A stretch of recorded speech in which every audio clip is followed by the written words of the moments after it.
of our paper is how to manage risks and how development banks can choose the best instruments so they can maximize their impact on development. We have different instruments, loans, equity, guarantees, others, which are available to development banks. There's been a recent emphasis on those that maximize attracting additional private finance, which is good, but it implies using very complex and often indirect instruments, which are not so good for policy steer to maximize the value of the flows of finance to meeting the sustainable development goals and support major structural transformation to make the economies greener, fairer, and more dynamic. So our key findings are that it's very important to distinguish between real economy and financial engineering risks. Real economy risks include, for example, uncertainty around innovation, technical issues like geological factors, lending to smaller companies, poorer economies.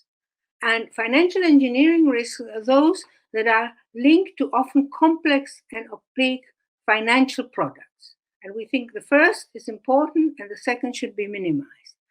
And we also believe that one very valuable way of increasing the impact of development banks is to increase their capital, both for multilateral and national development banks. This provides a high multiplier effect and helps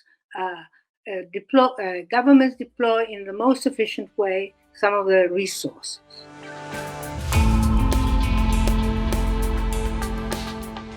Our policy recommendations are that loans, which are the most common instrument, are also the easiest to implement.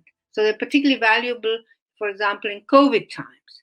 Equity instruments have the attraction that they help share risks and profits between the development bank and the companies, allowing development banks to benefit when the companies are very profitable.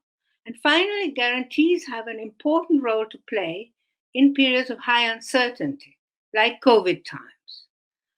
We also conclude that further research is needed, and we identified a number of important research topics, like the role of equity, how can the framework be applied to different sectors and to different categories of countries by income level. Also about rating agencies, should they be regulated? And finally, do some research on specific country or regional contexts, Sub-Saharan Africa, the European Investment Bank, and the Chinese Development Bank.